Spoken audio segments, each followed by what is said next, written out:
Salut les talkers, bienvenue sur Crème Liftée, votre condensé d'actualité tennis en 3 services. En entrée, une entrée glaciale avec la fin des matchs épiques en Grand Chelem et cette uniformisation finalement dans les 4 Grands Chelems à partir de Roland-Garros. On va revenir sur ça.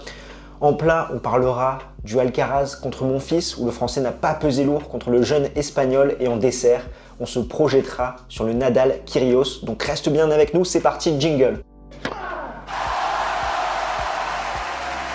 Avant d'entamer notre repas, laisse-moi me présenter. Moi, c'est Constantin et bienvenue sur Games Ten Talk. J'aide les passionnés de tennis comme toi à décrypter l'actualité de la petite balle jaune. Alors si c'est quelque chose qui t'intéresse, n'hésite pas à smatcher le bouton pour t'abonner. Comme tu l'auras compris, nous allons revenir sur la 7e journée à Indian Wells et reste bien jusqu'au bout pour connaître notre pronostic sur le match entre Nadal et son meilleur ennemi, Nick Kyrgios. On commence tout de suite avec l'entrée, une entrée qui n'est pas froide mais qui est glaciale, avec le tennis qui se meurt et cette nouvelle règle qui va être appliquée à partir de Roland-Garros où on va avoir une uniformisation de tous les majeurs à 6-6 au 5e set. Cela sera un tie-break en 10 points, plus de 2 jeux d'écart à Roland-Garros, plus de tie-break à 12-12 à Wimbledon, ni à 6-6 à l'US Open. Ce qui fait que tous les grands chelems vont adopter la même règle. Donc finalement, les spectateurs pourront plus facilement s'y retrouver. Mais c'est la fin, comme je te le disais, des dramas, des nuits interminables avec ces premiers tours où ça va jusqu'à 13-12, 17-15, etc. qu'on pouvait avoir à Roland-Garros.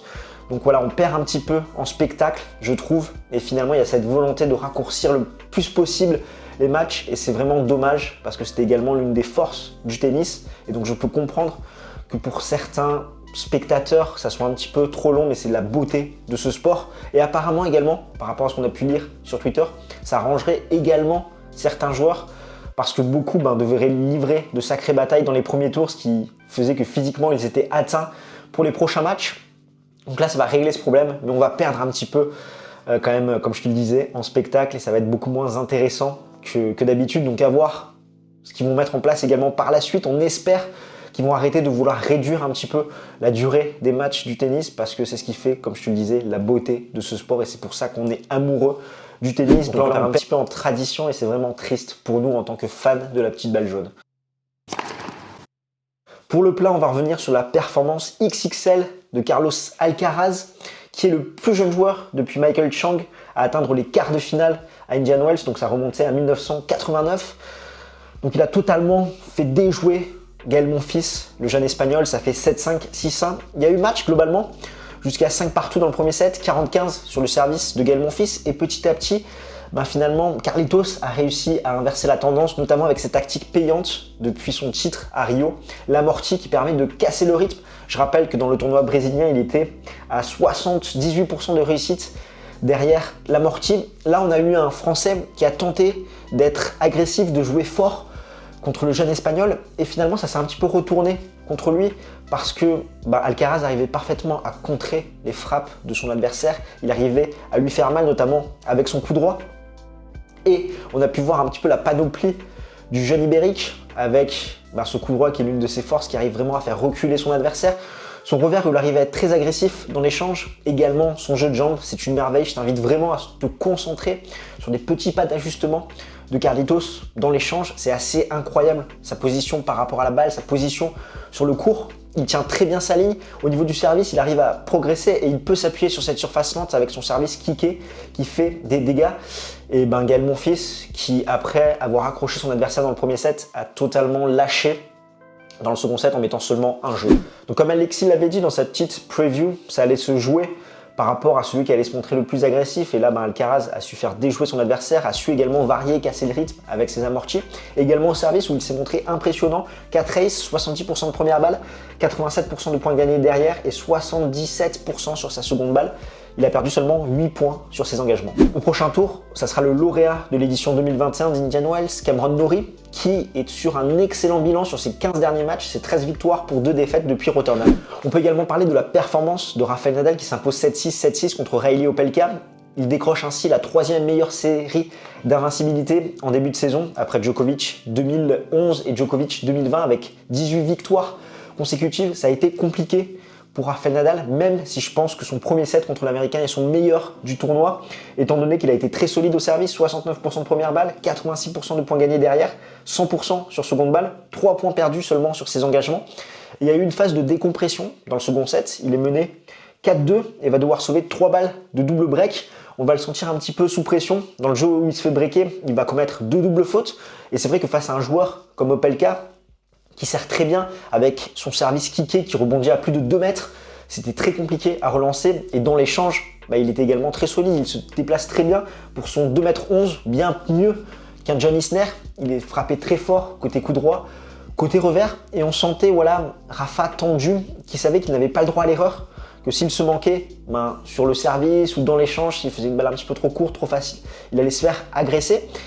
Et du coup, il a commis des fautes inhabituelles, ce qui explique un petit peu cette baisse dans le second set. Il a su se reprendre. Derrière, il met son jeu à 4-2, ça fait 4-3 avec des breaks. Il revient bien et il arrive à battre Opelka en 2 tie-breaks. C'est d'ailleurs le seul joueur à l'avoir breaké dans cette semaine en Californie. En tout cas, on notera quand même que sur cette surface que je disais lente, avec ces conditions sèches, le lift de Nadal a pas mal gêné Opelka, même s'il fait plus de 2 mètres. On le sentait au niveau de sa préparation. Côté coup droit que ça le gênait.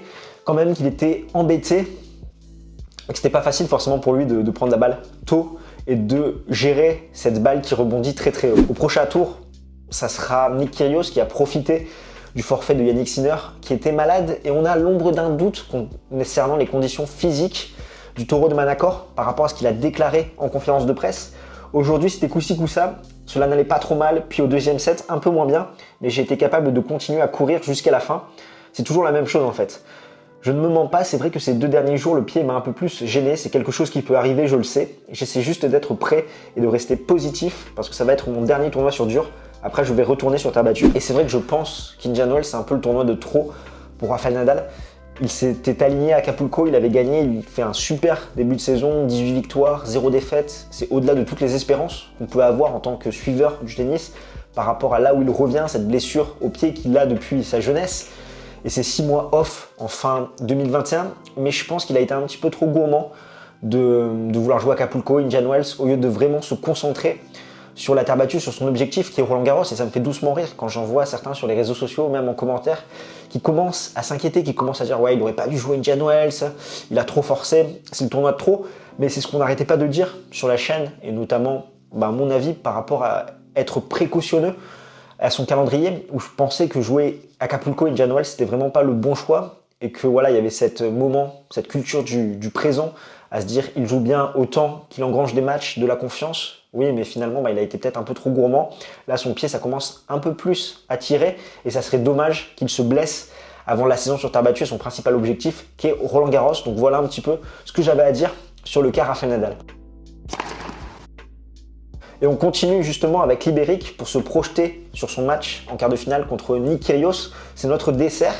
Nadal mène 5-3 dans leur confrontation, il y a 2 partout sur dur. C'est vrai que c'est un match-up compliqué pour Libéric. On sait que Nick Kyrgios est un très bon serveur, qu'il a cette gestuelle qui fait qu'on ne sait pas vraiment où il va servir. On n'arrive pas forcément à lire son service, notamment à la relance. Il a un très bon service slicé également. Il est très complet, il frappe fort côté coup droit, côté revers. Il peut priver de temps Rafael Nadal. Et il peut être également très créatif avec ses services à la cuillère, ses amortis, ses montées au filet.